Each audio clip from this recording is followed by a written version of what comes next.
All right, welcome to the Collaborative Warriors podcast. He's Brady. I'm Jazz. This is brought to you by SB Nation. And don't forget to check us out through the season on goldenstateofmind.com. We're recording this in between games. The Warriors came up just short in a 111-107 loss to the Celtics on Tuesday. Brady, when you were watching this game, and I'll get into my thoughts in a second, and trust me, I'm going to go a little bit long, so I'm going to let you start off. What went wrong for the team down the stretch? Like, you're watching the way they were coming together. And again, the Warriors now 3-9 against playoff level teams or teams above 500. What do you think went wrong against Boston specifically? And what do you think they needed to change that going forward? I felt like primarily they kind of fell back on some bad habits that they've had throughout the season. And they'd done a good job in the first half of kind of limiting some of those bad habits. But then as you got further in down the game, as the deficit started to grow, you started to see them kind of fall back into some of those patterns where they're not moving the ball as much, they're not moving off ball and cutting as much, and players don't seem to be quite as sure where they're supposed to be. So I felt like they got undisciplined a little bit. And then to me, it was just also they had such a tiny margin for error against Boston. Even, with Kemba Walker still not quite back to 100%, and even with Marcus Smart out, it's just a better team than the Warriors are at the moment. And they have a lot more size. They're a much better rebounding team. I mean, I think the rebounding differential in this game was 15 more rebounds in Boston's favor. Yeah. And there were a few instances down the stretch where that just killed the Warriors, where they get a stop, but they can't get the rebound, get a second stop, can't get the rebound. Boston hits them with the third chance points.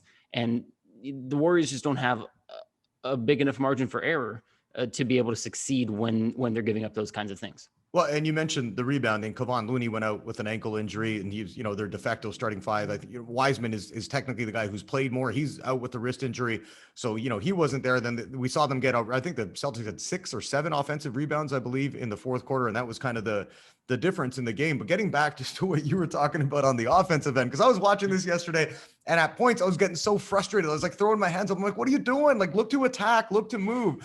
Because Curry, we saw that yesterday. He ended up playing minutes in the fourth quarter that he doesn't usually play. I think he started off the quarter and he finished with 39 minutes overall. So I think that gave us an insight into how Steve Kerr's feeling about the second unit. Like when they're not going, and we saw that yesterday. I mean, Toscano Anderson ended up playing pretty well, but he got way more minutes than what he's used to. The rest of the bench guys, it's so hard for them to create an attack. And I know he's gotten creative in terms of trying to be like, let's go with Kelly Oubre.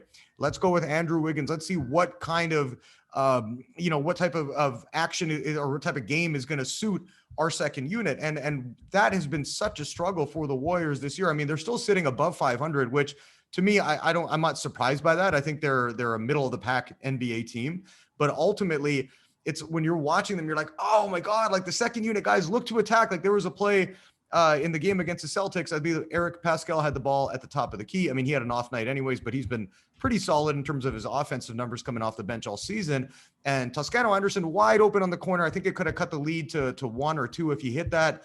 And Pascal catches the ball. His guy recovers, comes out to close out on him. And Toscano Anderson's like, hey, give me the ball.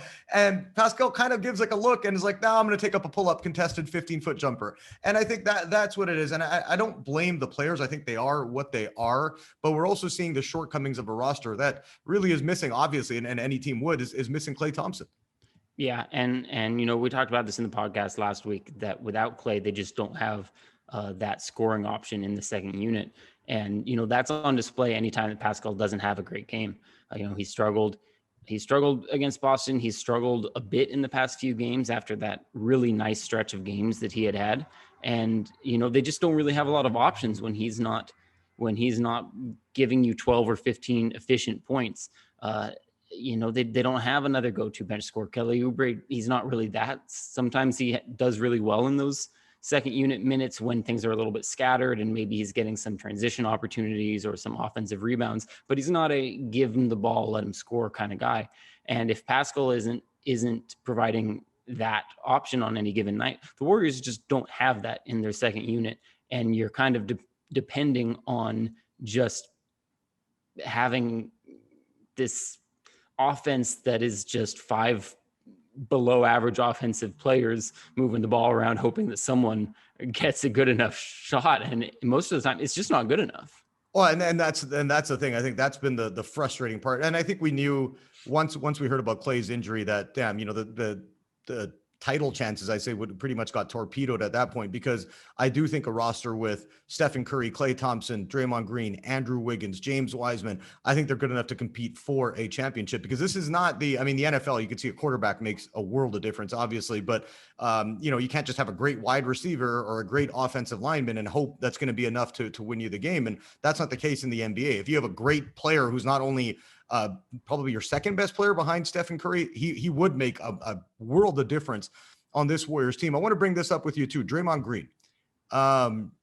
Love watching him play. I think he's amazing in terms of an all-around talent. The way he pushes the ball, the way he reads the floor, the way he's able to be a true quintessential point forward, except for he can't shoot. What is going on with Draymond? And do you think that's something that's going to be rectified at any point? Because you look at what he was shooting, in 2015, 2016, he was right around the 30% mark. And then since then, he's been 28.5 in 2018, 2019, below 30 again in 2019, 2020. Mind you, that was a total transition year. But this season, 19.4% from the three-point line. They need that. A guy who's playing 27, 28 minutes a night, who's out there on the floor in today's NBA, where three-point shooting and spacing are at a premium, he's got to be better on that. Do you think there's something that he could do to change that? Or is this like, yo, this is Draymond now, and this is what we're stuck with? Yeah, I think there's always the potential for a player to get back a jumper that they lost. Not that he was ever a good shooter, but he was passable enough that if he could, bounce back to those 2015, 2016 levels, that would be great. So, I think that's always a possibility with something like a jump shot that isn't dependent on your athleticism or your health or anything like that. But at this point, we're 3 years into a trend. I don't see it reversing. I don't think it's impossible. It wouldn't be the same as if you asked me if, Steph Curry is going to start throwing down alley-oop dunks all the time. Like, obviously that's just not going to happen. There's the possibility for Dre, but I don't think they can count on it. I don't think anyone should expect it. I think it's just something that they have to find a way to work around. And it's kind of impressive that he is such a remarkable playmaker and passer, despite not being seen as a threat to score the ball. That's just wild and pretty rare to see a player that defenses aren't worried about scoring still be one of the best playmakers and passers in the league. But the Warriors just need to constantly put the right people on the floor to maximize him and to minimize his shooting struggles. And he needs to constantly be doing the right things on the court, because you see when he starts to slow things down, get a little bit into a normal half court set, the offense falls apart. And when he's pushing the ball in transition, he is a superstar. When he's running the high pick and roll with Steph Curry, he's a superstar. But those are the situations that he needs to be putting himself in. The coaching staff needs to be putting himself in, because if you're just trying to run a basic half court offense and you're putting him out there next to Kevon Looney or Eric Pascal, someone else who can't shoot the three particularly well, it's just a disaster. It's stagnant. Well, it's funny because I noticed that against the Celtics, he tried throwing a couple of alley-oops up to Looney, and I'm like, dude, that ain't Wiseman. You know what I mean? Like, he's not catching that and throwing it down from, a foot away from the rim or 2 feet away. And I noticed he had a couple of turnovers, and I actually put that into the recap because I'm like, I get that. Those are just, I'm feeling this and I'm going to go for it.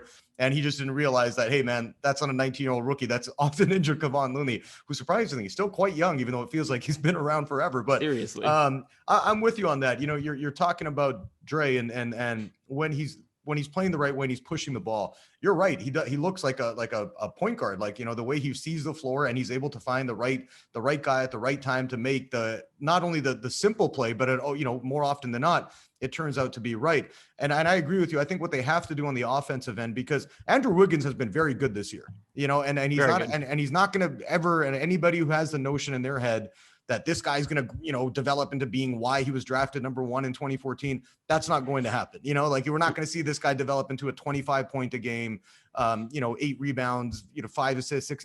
That's not his ceiling right now. I think we all have accepted the fact that Andrew Wiggins is what he is. but he's been very good defensively.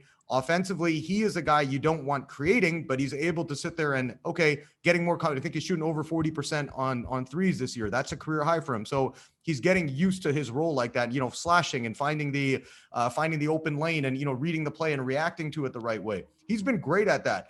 But that's where the Warriors have been struggling is, in the half court is, and that's what I was talking about. My frustration with the Boston game is they're all just looking for Steph, which I get that is going to be your natural inclination is where is our best offensive guy.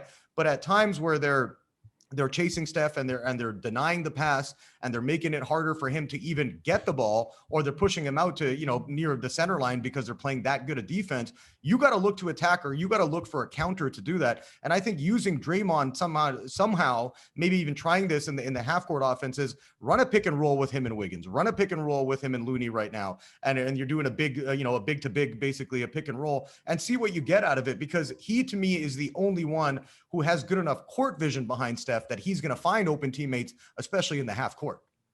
Yeah, absolutely. And I kind of wish they would actually run some more post-ups for him too. It's his best area on the court in terms of scoring. He can actually, bully some smaller defenders and get some decent looks at the hoop. And, when you're posting up, you have kind of the whole court facing you, and you have all the ball or all the off-ball movement going on right in front of you. And he's so dangerous as a passer there. And the Warriors run so many interesting actions with cutters coming through the lane and whatnot. So I would love to see them do that a little bit more. But it's a great point you bring up about just kind of looking for Curry and how they need to get a little bit out of that habit, because they seem to do this kind of weird thing on offense where half of the time they're just standing around looking for Steph Curry. And the other half of the time, they seem to be oblivious to the fact that Steph Curry is on their team and don't prioritize him over Kelly Oubre or Andrew Wiggins. And they need to find that middle ground, because I've been critical of them not finding Steph Curry enough. But the reality is, it's not just about holding the ball and hoping that Steph Curry can get open and then getting him the ball. Because defenses, or at least, good defenses, are way too good for that. They're going to do all those things you just said. They're going to shut him down. And then you're going to be left ISOing a subpar player with 7 seconds on the shot clock, or giving Curry the ball 40 feet from the hoop, triple teamed with a few seconds on the shot clock. They're not good options. They need to be more aggressive. And I think it starts with Draymond at playing offense in a way that allows Steph to get open so that they can get him the ball. Don't just stand there and hold it and hope he'll get open. Go to work, be aggressive, force rotations, force defensive commitments, force people to move around. And that not only gives you a good option when you're not getting the ball to Steph, but it increases the chance that he'll be able to get open in the process. So yeah, I think they need to run more stuff for him, not just as Steph Curry's sidekick, but as a point guard, as you would with any other traditional point guard. If they had a normal point guard, they'd run point guard with Kevon Looney pick and roll. They'd run point guard with Andrew Wiggins pick and roll. They should be doing that with Draymond. And that's right. If they're able to create more, like, because we know how much attention Steph gets. We see that every single game, especially against the upper echelon teams. They're like, dude, you can try and score 30 points on 7 of 25 shooting against us, but we're going to try and make life hard on you and let one of those other guys beat us. And we've seen the Warriors be able to take advantage against teams like Minnesota, where it's like, oh man, Damian Lee really looks like he can play. It's like, well, look who you're playing against. You know what I mean? You're taking on the Minnesota Timberwolves.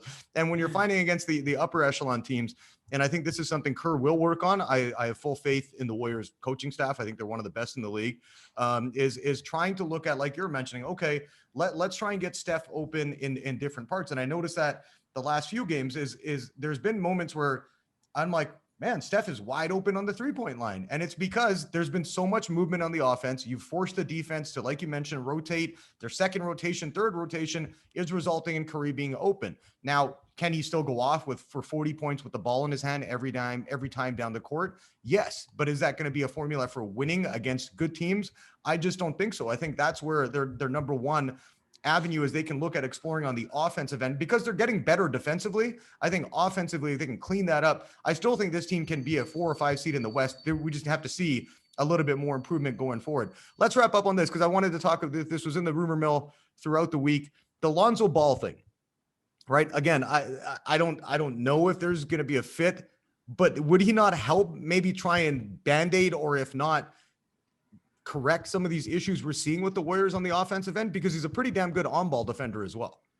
Yeah, he would help out with a lot of things, I think. The concern obviously with Lonzo is always his inefficiency as a shooter.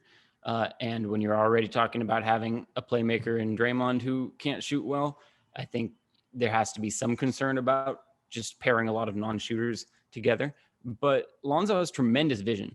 Isn't that what they're doing anyways right now? Yeah, it's we're true. seeing how bad it is, right? It's totally true. Yeah, I mean, he would be an upgrade for sure. Whether he is the best upgrade they can get or a guy they want to, commit to long term, who knows? But yeah, I do. I mean, he's a very smart player. For all of the criticisms for Lonzo, I know a lot of people aren't fans of his games. I'm pretty tepid on him. I don't think he's that good, though. He's a hell of a defender. But he's an incredibly smart offensive player. And I think most important to the Warriors offense is he knows how to push the ball. He knows how to put the ball in positions where other players can thrive. This is something I've always admired about his game is he's not that point guard who dribbles around, waits for the guy to get open, gets it to him. He's the point guard who, as soon as he sees, hey, you have a mismatch or you're in a good position on the court or you have some good opportunity, he's going to get you the ball immediately and realize that now your team is just in a better situation to thrive than they were before, even if the ball is out of his hands. And that, I think, is the best trait you can possibly have on the Warriors. I think it's part of why Andre Iguodala was so good offensively, even though he rarely did anything that made you go, oh, wow, nice play. But he was so effective because he just always understood, hey, if I pass the ball here, we're just going to be in a better situation to succeed. And I think Lonzo's great at that. So it would be fun to watch, and having an on-ball defender that's that good who can also rebound as well as he can would be a really, really nice thing for the Warriors. Well, and I'll say this too, much like Andrew Wiggins, I don't think Lonzo Ball is ever going to live up to being a number 2 pick, right? I'm not ashamed to admit that. But I do, like I said, his skill set is something the team really lacks, right? Like Brad Wanamaker is a solid backup point guard. He's not going to make mistakes. He's also not going to win you many games, with his overall style and what he does.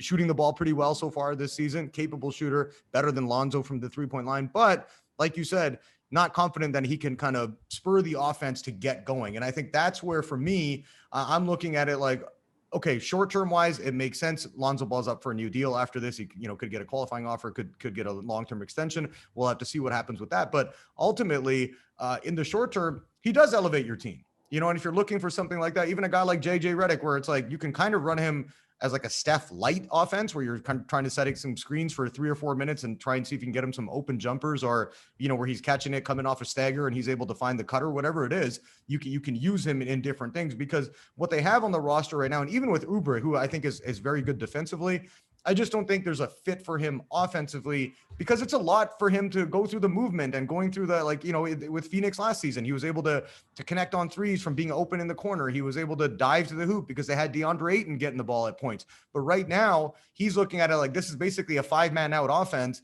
And I don't think it suits his game. And I think that, if you're looking to move on, if you're not going to re-sign him anyways, and you're just going to kind of take on you're going to deal with the expiring contract and save the money, why not look to move him for maybe a piece that you could use not only now, but maybe next season too? Yeah, I 100% agree with that. And I do expect them to do that if they think that they don't want to re-sign him, or they think that he won't re-sign if they do want to re-sign him. That I think is less likely. But, I think they will move to get someone else, because really, that's what the Warriors have done the last few years. Really, that's why they got D'Angelo Russell. And it's why they then traded D'Angelo Russell for Andrew Wiggins. Is, the sign and trade with Russell and Durant allowed the Warriors to take on a bigger contract. They wouldn't be able to sign in free agency. And then you trade him for Wiggins, who has a long-term contract for maximum money. It allows you to keep that. And the same thing with Oubre. If they just let him walk, sure, you save money, but you lose that ability to spend that $15 million a year. If they can trade him for someone who they think they have a chance at re-signing, or someone who has more than a year left on their deal, then you're giving yourself at least an avenue to continue to make improvements for next year, which ultimately, as much as I agree with you that they can be a 4 or a 5 seed this year, their primary focus is how can we get to be a championship contender next year?